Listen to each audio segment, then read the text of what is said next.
Rice distribution program ng pamahalaang panlalawigan ng Nueva Ecija nagsimula na. Mga barangay sa Cabanatuan City na unang napamahagian. Nagsimula na ang pamamahagi ng bigas o ang rice distribution program ng pamahalaang panlalawigan para ngayong taon 2024. Buhay naman nung napamahagian niya ang syudad ng Cabanatuan. Nauna rito ang Barangay Santo Niño sa Cabanatuan City nitong Enero 17 kung saan pinangunahan mismo ni Governor Aurelio Umali ang pamamahagi. Nasa 588 families o household ang nabigyan ng 25 kilos na bigas. Sumunod na napamahagian ang Barangay General Luna nitong January 18, ang Barangay Isla nitong January 19, Barangay Padre Crisostomo nitong January 20 at Barangay MS Garcia nitong January 22. At kahapon, nasa Barangay Talipapa sila sa naturang syudad. Mayroong 81,792 households sa Cabanatuan. Ang rice distribution program ay programa ng LGU Nueva Ecija na nagsimula noong nagkaroon ng COVID-19 pandemic. Sa programa, bawat household sa lalawigan ay mabibigyan ng kalahating kaban ng bigas. At batay sa census ng 2020, mayroong 572,583 households sa buong Nueva Ecija. Samantala, wala pa raw schedule ng pamamahagi ng bigas dito sa bayan ng Gimba, kung saan mayroon namang 31,574 households. Agang pamasko. Ang agang GMM. Ano? LTK. Alam mo yun? Hindi. PMM LTK. Ano yun? Abbreviation. Sige, ibulong mo sa akin mamaya. Pamumulitika. Ay, naku, hindi naman abbreviation yun. Tinanggalan mo lang ng bawas.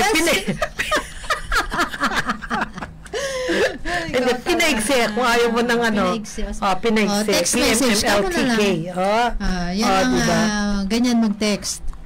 Oo. Ang mga jeje mo. Hindi mo ba ako tatanungin bakit Cabanatuan? Ay, bakit nga ba? Ano ba sa tingin mo bakit Cabanatuan? Sabi malaki botante doon sa Cabanatuan. Di ba ito nga may ang household ay 81,792. At syempre, hindi naman lingid din sa baluarte yan. Hindi yan lingid sa kaalaman ng people of the Philippines. In Nueva Ecija. Nabaluarte yan. Nino! Kumbaga sa dungawin mo hirang. Baluarte yan ng ng mga Vergara, di ba? So, Sinong Vergara ba? Pamilya Vergara. So, baka, kinakailangan nila talagang manligaw. Although, yan naman ang sinabing programa, di ba? Pamamahagi ng bigas. Na ang pinamamahaging bigas ay binili daw na palay ng mga magsasaka. Dami niya kasi kung mahigit ka lahat, kung households at households ang pag-uusapan, 81. Kaya nga sa buong Nueva Ecija, kalahating milyong kaban. Mahigit. 572,583. I-times mo sa 25 kilos ng bigas. 25, hindi. I-times mo sa pera na lang. Times. I-times mo na lang sa 1,000. Sige. 572, 583. Tama. 5 million? Billion. 572. Billion? Million. Akala ko billion na. Dadagdagan mo lang ng 3 zero yan. Kaya 572 billion na yan. 1,583,000 phases. Kung 1,000 isang kaban. Pag 1,000 isang kaban, magkano ba yun? 40? 40 pesos lang. Oo. Ano na ngayon ng bigas 55. Hindi 50. Actually, kaya nga 40 pesos lang per kilo pagka 1,000 isang kaban. Parang ni-round up mo na lang. Pero 54 kasi ang bigas ngayon. Sila naman ang nagpagiling dyan kalahating kaban yan. 25 kilos. 25 kilos. Baka mas mura nga yung presyo ng bigas. Ano ba? Pa ba yan ng pa-birthday? Hindi. Ang pa-birthday ni Gov. Bukas na pala yan, birthday na ni Gov bukas. Ay medical missions. Yung medical services. Missions. Marami yun with S. Sabay-sabay yan. Bukas, pumunta kayo sa Gimba District Hospital sa Barangay Pakak. Nandun po ang medical mission. May libreng gamot doon. Tapos, I think may libre ding blood typing at blood sugar testing. Yung bang Gimba, natapos nila ang pamamahagi ng bigas dito? Oo. Nung nakaraan? Yung buong 64 barangays? Ang alam ko, natapos. Natigil kasi yon dahil sa election ng... sa election, syempre. Ito bang pinakahuling na pinot? Yung may konting barangay tapos pero natigil tapos may kinuntin yung ilan. Baka yun ang itutuloy, hindi. Kasi nga, may mga nagme-message pa nga sa atin na di ba? Na bakit dito po sa barangay namin ay wala pang binibigay na bigas, ganun na. Sinabi naman yun na nahinto. Baka nga inire-resume. Kasi itutuloy lang yun. Malamang itutuloy. Bali ngayon nga yung at sinimulan sa kabanatuan. Para sa taong 2024 naman yan kailangan niya ng taong bayan ng bigas. Sa crisis na inaabot ngayon na dahil sa inflation at sa halos kahirap talaga ng buhay ngayon yung 2024 bawal magkasakit.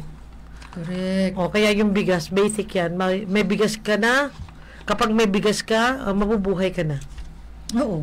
Kasi kahit yun lang, kahit asin lang pwede ka na toyo toyo kung may toyo. Saka yung mabili ro ngayon yung mantikang tulog. Alam mo yun? Yung mantikang talaga? Mantikang tulog. Yung gamit na? Na pinaglutuan ng ng mga karne, mga chicharon ganon ng mga karne, yung chicharong baboy. Yun mabili ro ngayon. Kasi pag kaya hinalo mo yun sa toyo, tsaka sa kanin, masarap yun. Hindi ka na bibili ng ng karne. Actually, marami ka pang lasang karne na yun. Marami ka pang makakain pag ganun yung tanungin mo kay bubud mo kay kapitan ng Santo Cristo. Mabili ang mantikang tulog. Kasi nagluluto ng chicharon, masarap yung anak niya. Chicharong baboy. Di ba ang bigas pagka giniling ay parang 50% nun. Pag ang palay ay giniling, 50% nun ay magiging bigas, tama ba? Hindi 50%. 60 ba? Recovery. Yung 65 ang recovery. 60 to 65 ang recovery. Halimbawa, sa 100 kilong palay, 65 kilong bigas yun.